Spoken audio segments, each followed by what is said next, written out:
Assalamualaikum warahmatullahi wabarakatuh. Innal hamdalillah nahmaduhu wa nasta'inuhu wa nastahdihi wa nastarshiduh wa nu'minu bihi wa natawakkalu alayhi wa nusalli wa nusallim ala an-nabiyil hudar rahmah al-mab'uts rahmatan lil alamin basyiran wa nadhira wa da'iyan ila Allah bi iznihi wa sirajan munira. Qala rabbi shrah li sadri wa yassir li amri wahlul 'uqdatan min lisani yafqahu qawli. La hawla wa la quwwata illa billah al-'aliyyil 'azim. Amma ba'd. Sidang jemaah yang dirahmati Allah Subhanahu wa taala.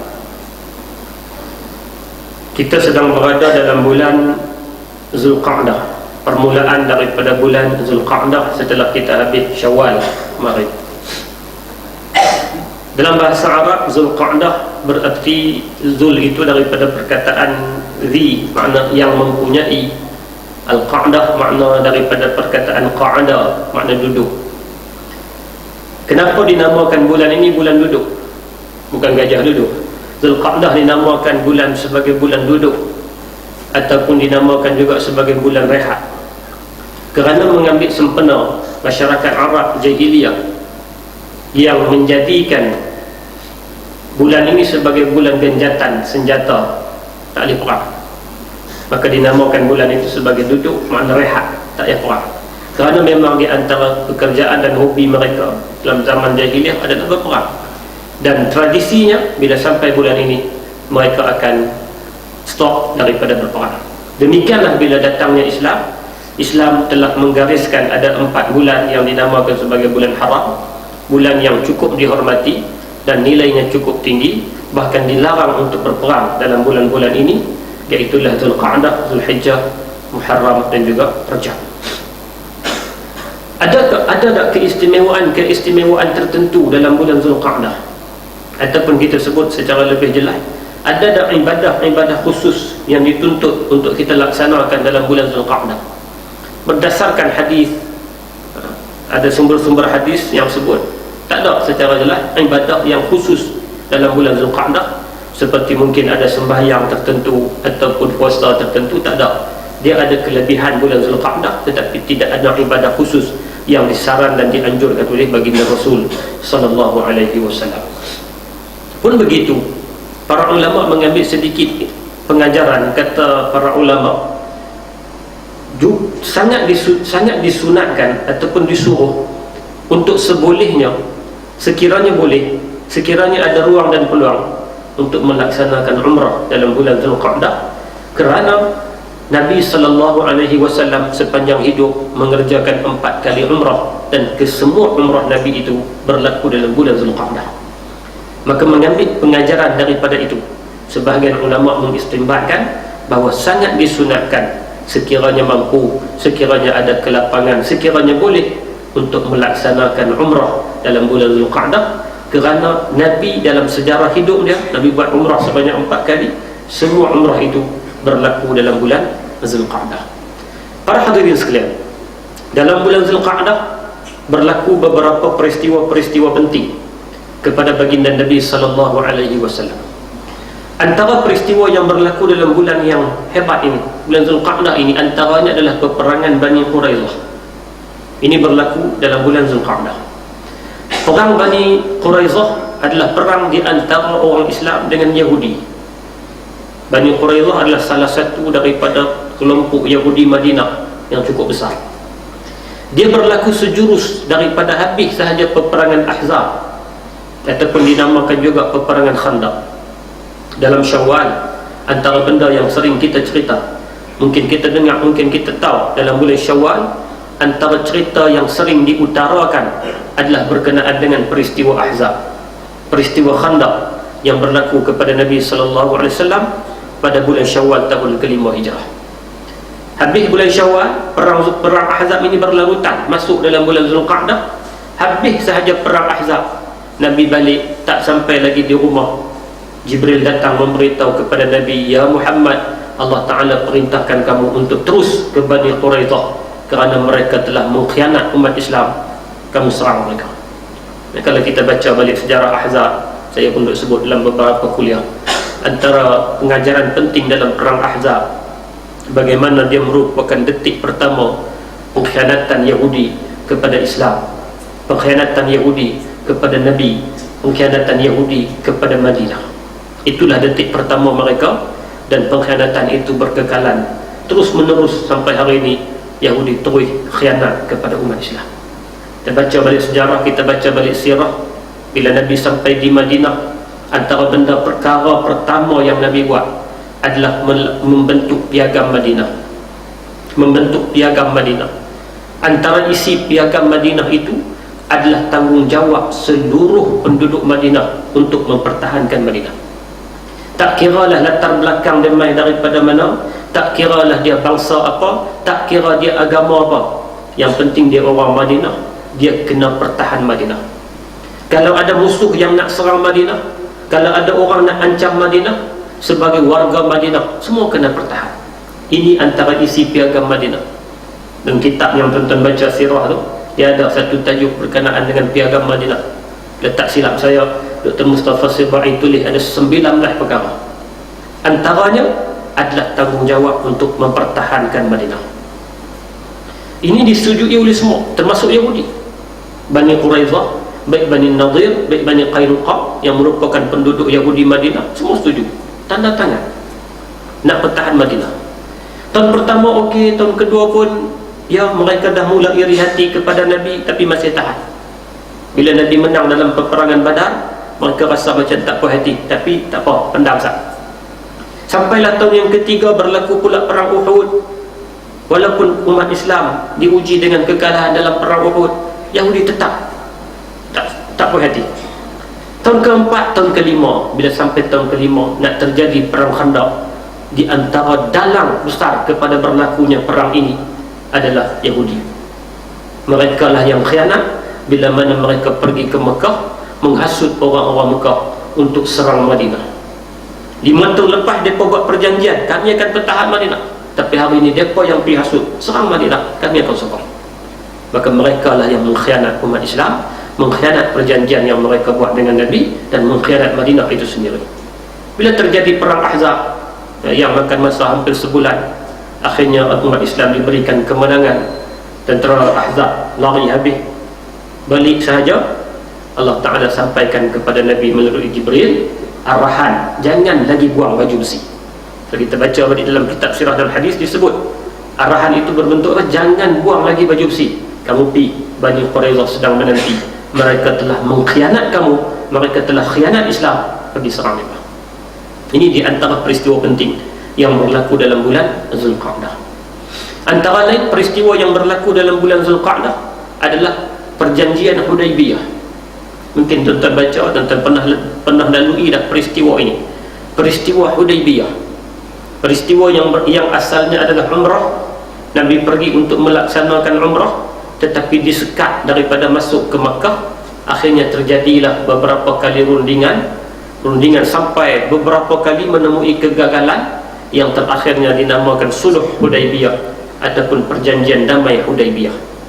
Kalau kita baca balik isi perjanjian damai Hudaybiyah, antara lain adalah gencatan senjata di antara pihak Islam dengan musyrikin Mekah, tak boleh berperang selama 10 tahun. Antara lain adalah beberapa perkara yang kalau dilihat secara zahirnya, secara literalnya, seolah-olah dia menyebelahi pihak musyrikin, dan menyebabkan beberapa segelintir daripada sahabat tak puas hati, tak setuju dengan perjanjian Hudaybiyah. Tetapi Nabi kata tak apa, kita terima. Dan akhirnya 2-3 tahun selepas itu barulah orang nampak rupanya bacaan politik Nabi ini cukup jauh, yang dengan perjanjian Hudaybiyah ini menyebabkan Islam tersebar luas, dan akhirnya Islam berjaya untuk membuka kota Mekah, Fathu Mekah. Dan ini berlaku dalam bulan Zulqa'dah. Ini beberapa peristiwa-peristiwa penting dan kaitan dengan bulan yang sedang kita berada ini. Malam ini saya tak berniat untuk cerita tentang perkara tersebut. Malam ini saya nak mengajak tuan-tuan, bila kita duduk dalam bulan Zulqa'dah, antara lain juga dia adalah bulan haji. Dia adalah bulan haji. Dan bila kita sebut haji, Antara benda yang sering disebut dan sering diungkap kepada kita tentang peristiwa Hajjatul Wada yang berlaku kepada baginda Nabi sallallahu alaihi wasallam, dan inilah satu-satunya haji Nabi, haji wada ataupun haji perpisahan. Berlaku pada tahun ke-10 Hijrah. 10 Hijrah, Hajjatul Wada. Dalam Hajjatul Wada ada banyak benda, tetapi yang paling penting yang dirakam dan direkodkan sampai hari ini orang duk sebut adalah tentang satu khutbah yang disampaikan oleh baginda Nabi sallallahu alaihi wasallam pada 9 Zulhijjah tahun 10 Hijrah. Khutbah itu dinamakan sebagai khutbatul wada lir Rasul sallallahu alaihi wasallam, yang disampaikan oleh Nabi di Arafah. Ketika acara wukuf di Arafah itu, Nabi telah menyampaikan satu khutbah, yang khutbah itu digazetkan sebagai satu deklarasi agung daripada Nabi sallallahu alaihi wasallam. Yang ucapan-ucapan banyak Nabi ini hak ni di antara ucapan yang terhebat, yang dirakamkan oleh para sahabat yang sekitar 100,000 lebih, dan ungkapan itu sampai kepada kita hari ini. Yang malam ni insya-Allah secara ringkas saya nak mengajak tuan-tuan untuk kita perhati beberapa intipati penting daripada khutbah Nabi sallallahu alaihi wasallam. Mungkin kita dah dengar, mungkin kita dah, di rumah kita pun mungkin ada khutbah itu, dan malam ni kita nak tengok secara lebih, walaupun mungkin tidak terperinci, tapi beberapa perkara-perkara penting daripada petikan khutbah ini. Saya akan baca dulu teks khutbah, tak panjang mana pun, kemudian kita tengok terjemahannya dan kita tengok beberapa pengajaran daripada khutbah. Nabi memulakan khutbah dengan alhamdulillah nahmaduhu wa nasta'inuhu wa nastaghfiruhu wa natubu ilaihi wa na'udzu billahi min shururi anfusina wa min sayyiati a'malina man yahdihillahu fala mudilla lahu wa man yudlil fala hadiya lahu wa ashhadu an la ilaha illallah wahdahu la syarika lahu wa ashhadu anna muhammadan abduhu wa rasuluh. Itu muqaddimah khutbah Nabi. Biasalah Nabi dalam ungkapan di mana-mana pun dia akan memulakan dengan muqaddimah, iaitulah memuji Allah Ta'ala dan juga ucapan-ucapan tauhid dan sebagainya. Kemudian Nabi mulakan khutbahnya, usikum ibadallah bitaqwallah wa ahussukum ala ta'atih wa astaftihu billadhi huwa khair, amma ba'du ayyuhan nas isma'u minni ubayyinu lakum فإني لا أدري لعلي لا ألقاكم بعد عامي هذا في موقفي هذا. أيها الناس إن دماءكم وأموالكم حرام عليكم إلى أن تلقوا ربكم كحرمة يومكم هذا في شهركم هذا في بلدكم هذا. ألا هل بلغت؟ اللهم فاشهد. فمن كانت عنده أمانة فليؤدها إلى من ائتمنه عليها. إن ربا الجاهلية موضوع، وإن أول ربا أبدأ به ربا عمي العباس بن عبد المطلب، وإن دماء الجاهلية موضوعة، وأول دم أبدأ به دم عامر بن الربيعة ابن حارس، وأن مآثر الجاهلية موضوعة غير السدانة والسقاية، والعمد قود وشبه العمد ما قتل بالعصا والحجر، وفيه 100 بعير فمن زاد فهو من أهل الجاهلية. أيها الناس إن الشيطان قد يئس أن يعبد في أرضكم هذه، ولكنه قد رضي أن يطاع فيما سوى ذلك مما تحقرون من أعمالكم. أيها الناس إن النسيء زيادة في الكفر يضل به الذين كفروا يحلونه عاما ويحرمونه عاما ليواطئوا عدة ما حرم الله. وإن الزمان قد استدار كهيئة يوم خلق الله السماوات والأرض، منها 4 حرم، 3 متواليات وواحد فرد، ذو القعدة وذو الحجة ومحرم ورجب الذي بين جماد وشعبان. ألا هل بلغت؟ اللهم فاشهد.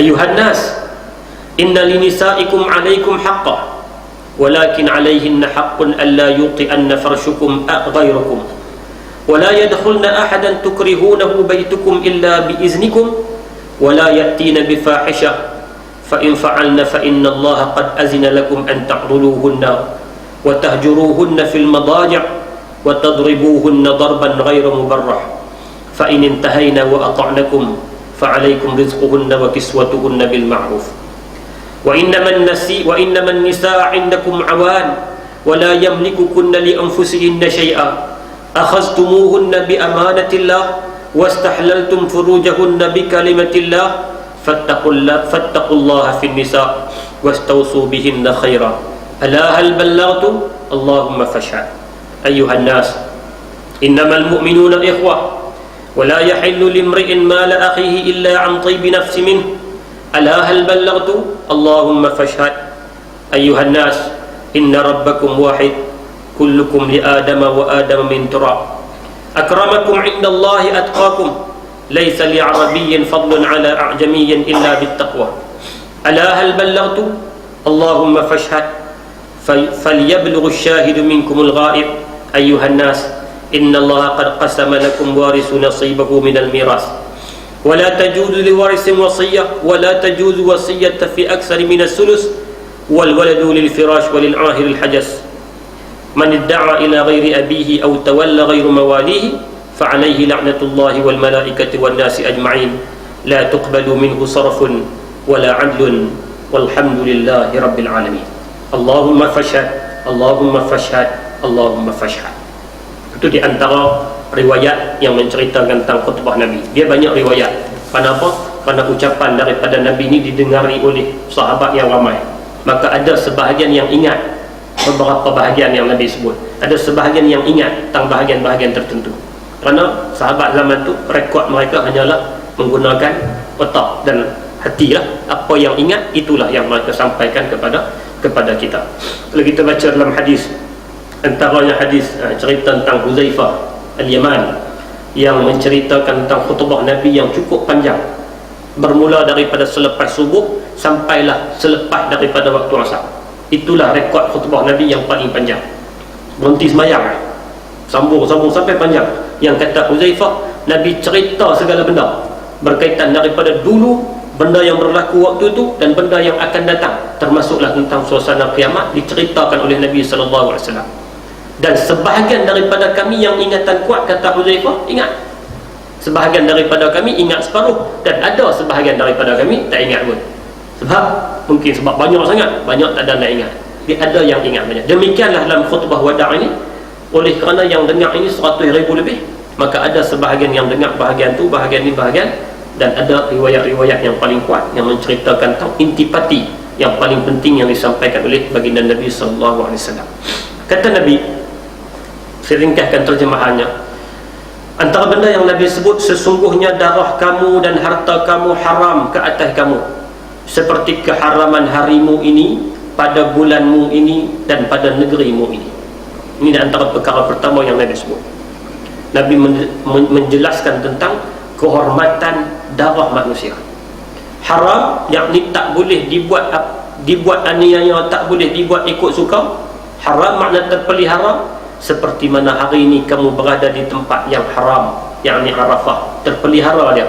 Kamu berada pada bulan yang haram, yakni Zulhijjah, dan kamu berada pada hari yang haram, yakni 9 Zulhijjah. Ni hari-hari mulia, tempat mulia, bulan mulia. Demikian darah kamu juga menjadi mulia, kerana Islam memelihara darah manusia. Ingatlah, segala dari perkara jahiliyah itu, yakni batil, tertolak di bawah kedua telapak kakiku. Darah jahiliyah batil, dan sesungguhnya darah pertama kali yang aku hapuskan adalah darah kami, darah Ibn Rabi'ah bin Haris bin Abdul Muttalib. Dahulu dia menyusu pada suku Bani Sa'ad, lalu dibunuh oleh suku Huzail. Riba jahiliyah adalah batil. Riba pertama yang aku hapuskan adalah riba Abbas bin Abdul Muttalib. Semuanya tertolak. Ini perkara yang kedua yang Nabi tegaskan dalam antara intipati khutbah ni. Perkara kedua yang Nabi sebut tentang penghapusan segala perkara yang berkaitan dengan jahiliyah. Segala perkara yang berkaitan dengan jahiliyah dilenyap dan dihapus serta dihentikan, start daripada peristiwa Hajjatul Wada. Menunjukkan kata di antara tujuan besar Islam antara benda besar yang Islam bawa, agenda dia adalah menarik manusia keluar daripada kehidupan jahiliah kepada kehidupan beragama. InsyaAllah nanti habis ni kita akan tengok apa yang dikatakan jahiliah yang disebut oleh Nabi. Tujuan Islam datang ni nak membasmi jahiliah. Kemudian Nabi sambung lagi, bertakwalah kamu kepada Allah dalam perkara isteri, kerana kamu mengambil mereka dengan amanah Allah, dan kamu menghalalkan kemaluan mereka dengan kalimah Allah. Kamu, yakni suami, memiliki hak yang menjadi kewajipan mereka, yakni isteri, iaitu mereka tidak boleh mengizinkan seseorang pun yang kamu membencinya menginjak permaidani kamu. Jika mereka melakukannya, maka pukullah mereka dengan pukulan yang tidak menyakitkan. Nabi cakap pula dalam bab urusan kekeluargaan, dan ini urusan individu, kemudian urusan kemasyarakatan, kemudian Nabi cakap pula tentang urusan kekeluargaan. Makna dalam khutbah ini, ungkapan Nabi yang dirakamkan oleh para sahabat ini, dia tak panjang mana, tetapi menyentuh pelbagai skop. Daripada persoalan individu, persoalan masyarakat, persoalan ekonomi pun disentuh, tentang riba dan sebagainya, persoalan kekeluargaan juga difokuskan oleh Nabi SAW. Dan mereka itu, yakni isteri, memiliki hak yang menjadi kewajipan kamu wahai suami, iaitu memberi rezeki, makan mereka dan pakaian mereka dengan baik. Dan aku telah tinggalkan kepadamu sesuatu yang kamu tidak akan sesat selama kamu berpegang teguh dengannya, iaitu kitabullah. Antara lain yang Nabi sebut, yang kita selalu dengar tentang taraktu fikum amrain, aku tinggalkan kepada kamu dua perkara yang mana kamu tak akan sesat kalau berpegang teguh dengannya, iaitulah Al-Quran dan juga sunnah Nabi SAW. Antara lain dalam tadi Nabi sebut apa? Benda yang direkodkan oleh para sahabat. Ayuhan nas, inna rabbakum wahid. Wahai manusia, ingat Allah Ta'ala, Tuhan kamu itu Tuhan yang esa. Kullukum li Adam wa Adam min turab. Semua kamu daripada Adam, dan Adam itu mai daripada tanah.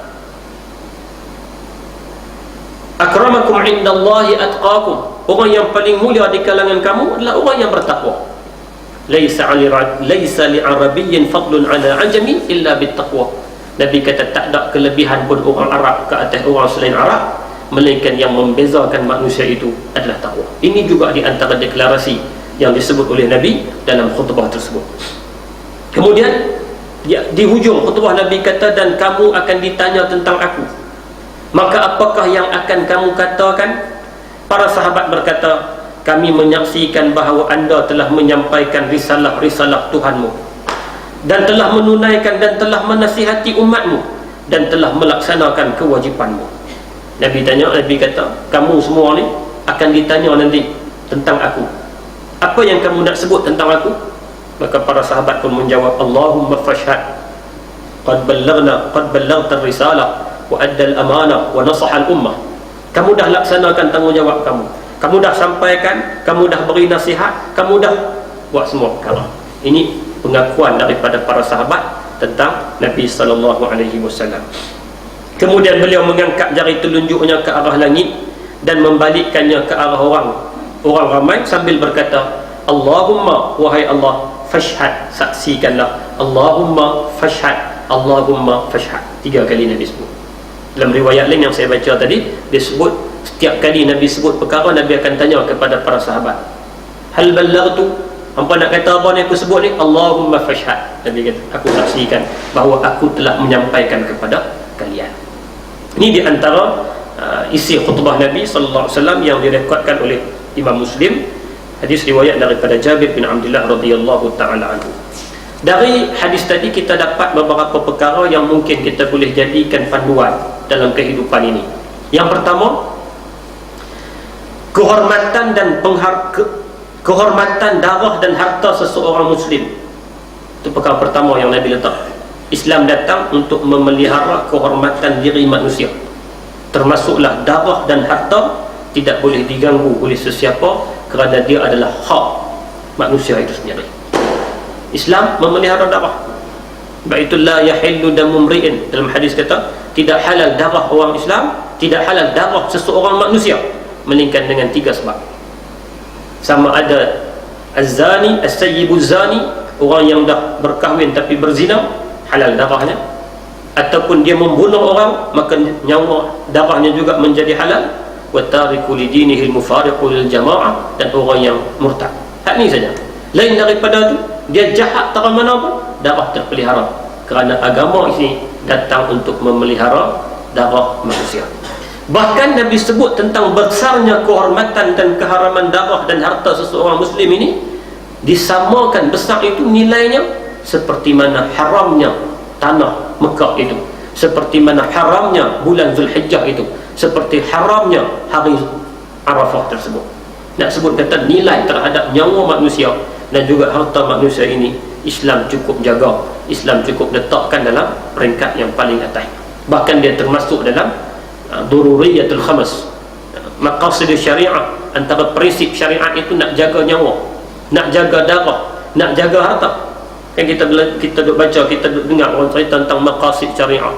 Allah Ta'ala ni kenapa dia buat syariat kepada manusia?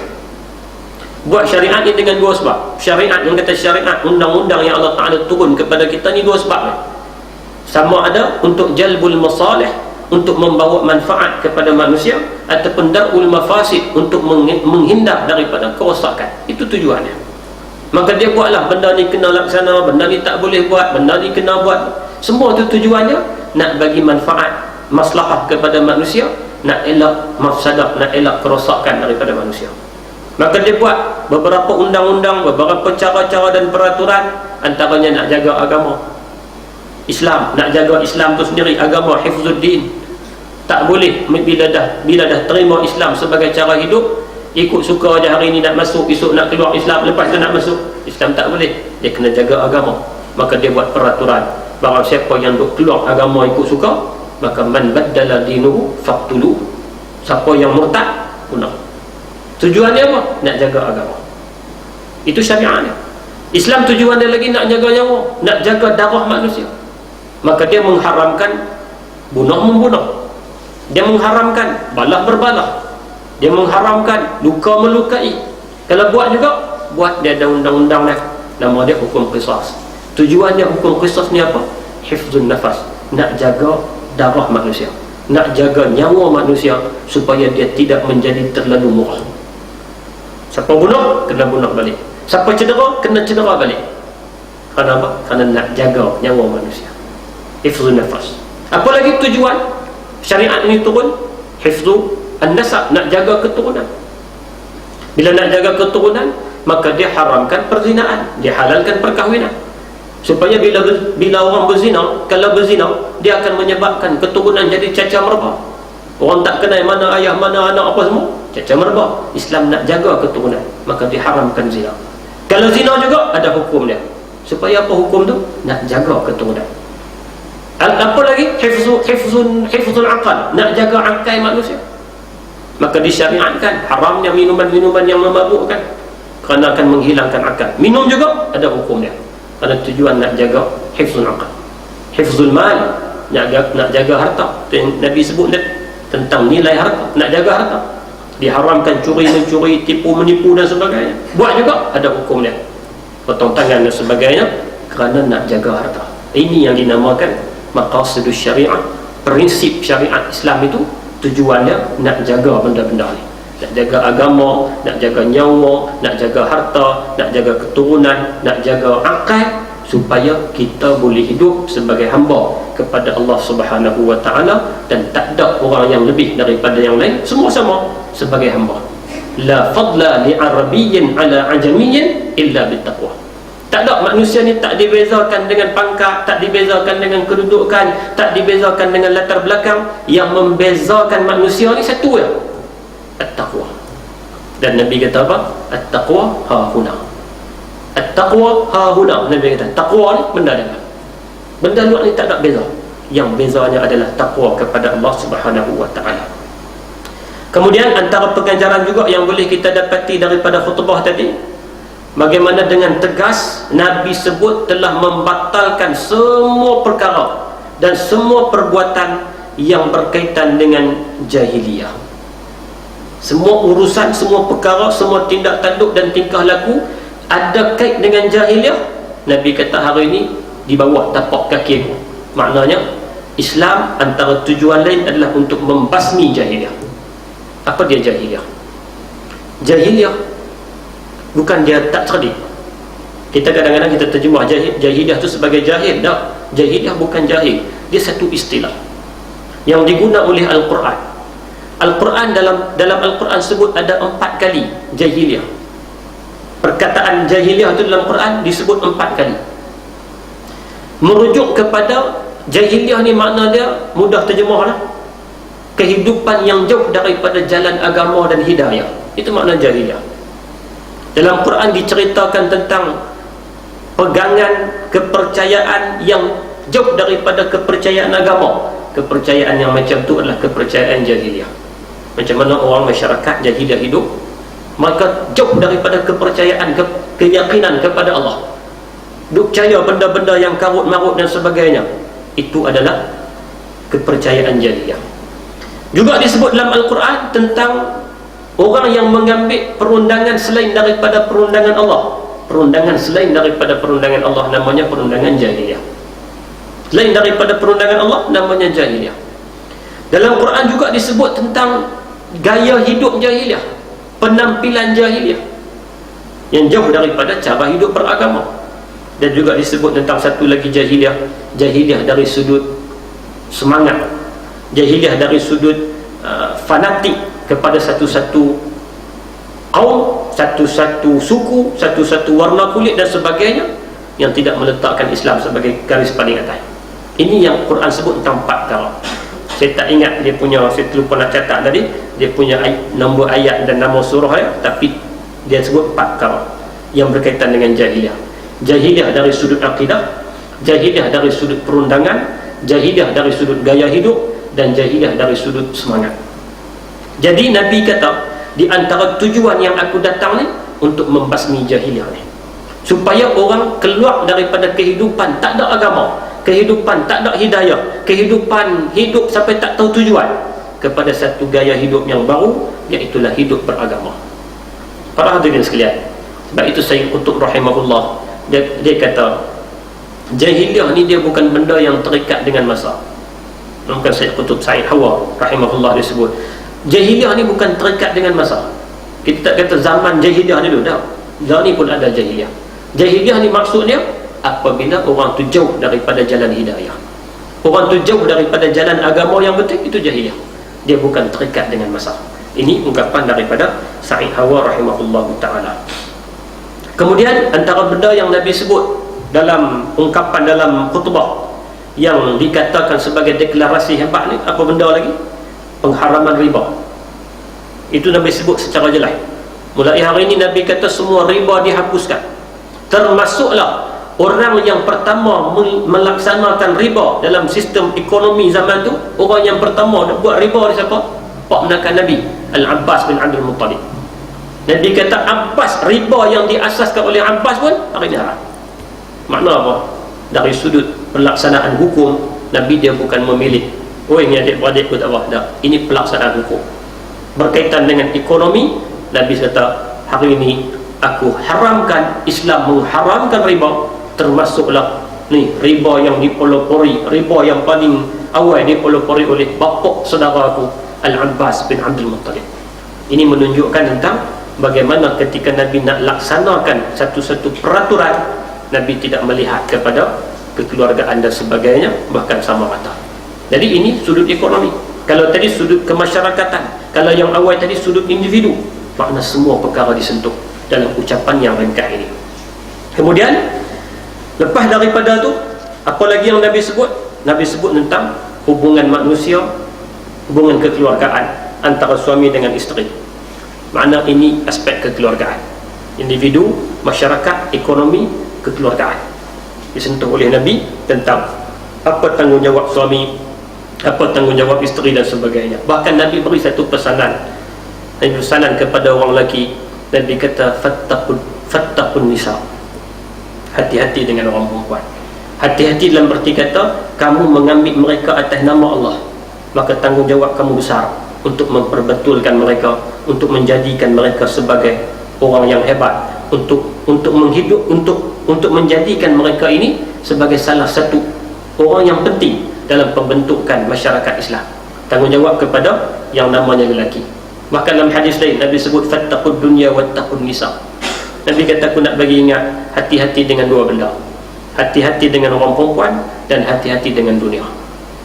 Hati-hati bukan bermakna tolak, tak. Hati-hati makna kamu terima mereka, maka cantikkanlah, didikkan kepada mereka supaya mereka juga menjadi satu orang penting dalam pembentukan institusi masyarakat Muslim. Para hadirin yang dikasihi sekalian, jadi dalam khutbah tadi, dalam khutbah Nabi SAW, antara perkara yang disebut, saya sebut tadi 4 perkara: individu, persoalan masyarakat, iaitulah pembasmian terhadap jahiliyah, persoalan kekeluargaan, dan juga persoalan ekonomi yang disentuh oleh Nabi SAW. Kemudian ucapan Nabi ini dianggap sebagai satu ucapan hebat yang melindungi hak seluruh manusia.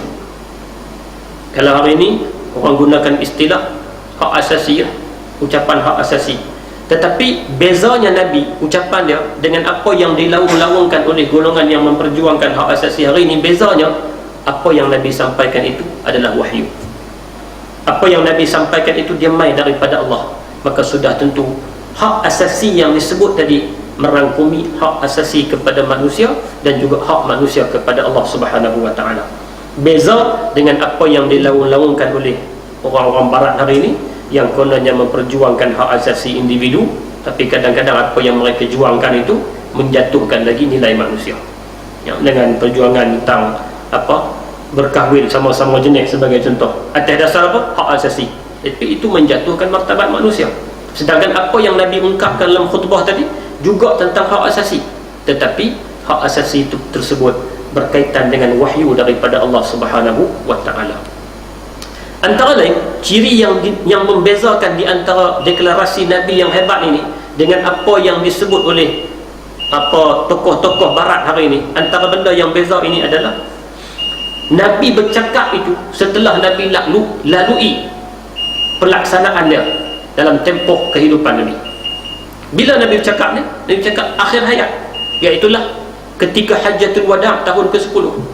Nabi dah lalui pembentukan masyarakat Madinah selama 10 tahun. Nabi dah berjaya membentuk mereka, Nabi dah buat segala perkara. Akhirnya Nabi cakap deklarasi itu. Makna ucapan Nabi tadi bukan teori semata-mata, tetapi Nabi dah praktik. Dan Nabi dah berjaya membentuk satu individu Madinah yang hebat, membentuk masyarakat yang hebat, membentuk institusi kekeluargaan yang hebat, bahkan membentuk negara yang hebat di Madinah.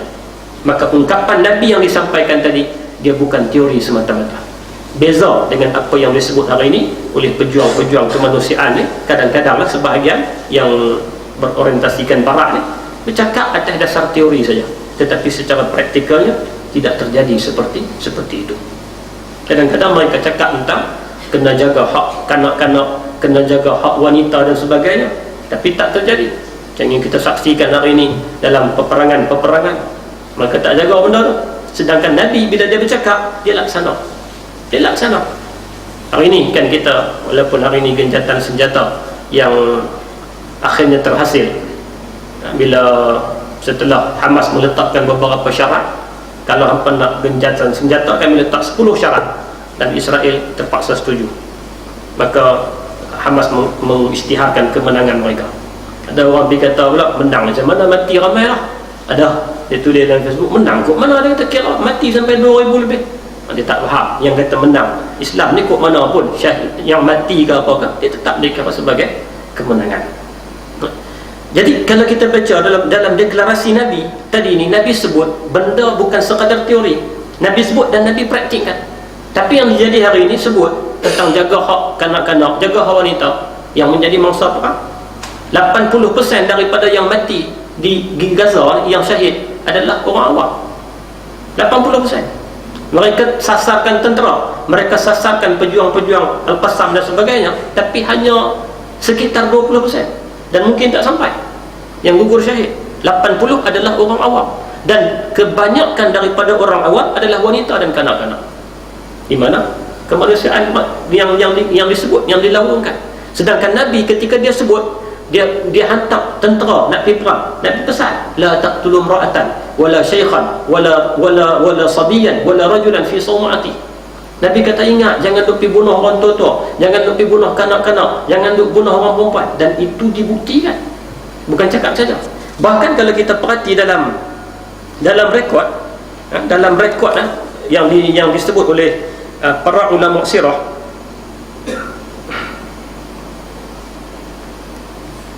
dalam rekod yang disebut oleh para ulama sirah, antara perang ada 5 peperangan: perang Bani Ghitfan, perang Bani Salim, perang Bani Quraizah, perang pembukaan kota Mekah, dan perang Khaybar. Jumlah tawanan keseluruhan di antara 5 perang dan beberapa perang-perang lain, ni yang direkodkan oleh ulama sirah. Angka ni mungkin ada beza riwayat, tapi jumlah keseluruhan tawanan adalah 6,564 orang dalam beberapa perang yang berlaku kepada Nabi. 6,564 orang ini tawanan. Daripada 6,564 ni, seramai 6,347 orang dibebaskan segera oleh Nabi. Makna tawan tu, lepas tu Nabi bebas terus. Setelah mereka lengkaplah syarat-syarat tebusan, Nabi tawan. Islam tidak. Bila dia cakap tentang konsep keadilan, tentang konsep apa, dibuat sungguh. Ini bezanya ucapan-ucapan Nabi dengan perjuangan-perjuangan yang disebut sebagai hak asasi manusia yang berorientasikan barat hari ini, yang mereka cakap tetapi secara praktikalnya tak ada. Kalau kita tengok dalam perang, sudah contoh dalam perang, mereka tak beza apa, kanak-kanak ke wanita ke, kena habis. Tapi Nabi tak. Nabi tidak. Bahkan Nabi pesan sangat-sangat, jangan duk pergi bunuh kanak-kanak, jangan duk pergi bunuh orang tua-tua, jangan bunuh wanita, kerana mereka tak terlibat. Yang bunuh hanyalah tentera saja. Baik, itu rekod menunjukkan, kata kalau baca balik dan kaji sepanjang 26 peperangan yang berlaku kepada Nabi, yang terkorban dalam perang, tak kira dua-dua belah pihak, sama ada muslimin ataupun musyrikin, dalam 26 peperangan Nabi tidak lebih daripada 1,500 orang. Tak banyak, tak lebih daripada 1,500 orang. Kerana dia punya falsafah peperangan dalam Islam, tujuan dia bukan nak menumpah darah, tetapi walaupun perang, tujuan dia adalah untuk menebarkan nilai hidayah. Dan itulah di antara bezanya perjuangan yang dibawa oleh Nabi SAW dengan perjuangan atas nama manusia ni yang cakap tentang hak asasi dan sebagainya, tapi sebenarnya dari sudut praktikalnya berbeza sangat dengan Nabi SAW. Demikianlah para hadirin sekalian, kalau kita perhati balik tentang khutbah Nabi SAW ini, kadang-kadang kita rasa pendek, kadang-kadang kita duduk gantung dah di rumah, kita tak baca mana nilai ni cukup besar. Nilai daripada ungkapan ini, dia merupakan pembimbing dan pedoman kepada pembentukan kehidupan yang berlandaskan kepada Al-Quran dan juga sunnah Nabi SAW. Nabi bagi dah panduan kepada kita, tinggal lagi kita nak ambil panduan tu, praktikkan dalam kehidupan kita, sama ada secara individu ke, sama ada secara masyarakat, sama ada secara keluarga, negara, dan semuanya berpandukan apa yang telah Nabi berikan kepada kita dalam ungkapan khutbah yang cukup popular ini. Jadi insya-Allah ini kita berada dalam bulan-bulan haji ini, antara lain kita nak kena peringat balik, muzakarah balik tentang peristiwa-peristiwa haji yang berlaku, dan juga kita ambil pengajaran daripada khutbah Nabi SAW. Tadi siang kita dapat satu pengkhabaran duka, mantan mufti wilayah Persekutuan Datuk Syekh Hashim Yahya kembali ke rahmatullah. Dan ini di antara benda yang Nabi sebut dalam hadis. Nabi kata, innallaha la yaqbidul ilma intiza'an yantazi'uhu minan nas, walakin yaqbidul ilma biqabdil ulama, ila akhir hadis. Allah Ta'ala dia tak akan cabut ilmu ni daripada manusia dengan mengangkat sekaligus. Satu malam angkat habis ilmu, esok bangkit, tak ada. Bukan cara tu Allah Ta'ala angkat ilmu. Tetapi Allah Ta'ala angkat ilmu dengan cara mematikan para alim ulama. Dan bila mati alim ulama ini, dalam hadis sebut apa? Dia susah untuk diganti. Orang Melayu kata patah tumbuh hilang berganti. Tetapi dia tak dipraktikkan kepada para alim ulama. Jarang alim ulama sabar, Allah Ta'ala tarik seorang, dia makin berkurang. Yang akhirnya Nabi sebut dalam hadis tu, Nabi kata sampai satu peringkat yang tinggal hanyalah orang-orang jahil. Bila tinggal orang-orang jahil, maka keadaan manusia ketika itu sesat lagi menyesatkan. Jadi mudah-mudahan kita berdoa, Allahumma ighfir lahu, Allahumma arhamhu waghfir lahu. Kita doakan mudah-mudahan Allah Ta'ala berikan kelapangan dan sebagainya. Dalam hadis disebut, kita bila dapat berita-berita tentang kematian, kita disuruh untuk kalau kita boleh berjumpa dengan orang yang ditimpa musibah tadi ni, kita sebut tentang ucapan ta'ziah. Agama ajak kepada kita, a'zamallahu ajraka wa ahsana izaika wa ghafara mayyitika wa 'awwadaka Allahu min musibatika khaira. Itu ungkapan yang agama ajak ataupun disebut oleh kitab-kitab fiqh. Kita ucap ta'ziah lah. Antara lain Nabi ajak dalam satu hadis, Nabi sebut doa yang kita disarankan untuk baca bila ditimpa satu-satu musibah, termasuklah orang meninggal. Ini doa yang diajak kepada kita, Allahumma ighfir li hayyina wa mayyitina wa syahidina wa ghaibina wa saghirina wa kabirina wa zakarina wa unthana. Allahumma man ahyaitahu minna fa ahyihi 'ala al-islam wa man tawaffaitahu minna fatawaffahu 'ala al-iman, 'ala al-iman. Hadis riwayat daripada At-Tirmizi. Nabi kata dalam doa tu, ya Allah, ampunilah kami yang masih hidup dan yang telah mati. Jadi kalau kita dapat berita, tak kira lah sahabat kita atau siapa agak, maka kita minta doa tu untuk kita dan untuk dia. Kita kata, ya Allah, ampunkan kami yang masih hidup dan ampunkan yang telah mati, yang bersama-sama kami dan yang tiada bersama-sama kami, yang muda dan yang tua, yang lelaki dan yang perempuan.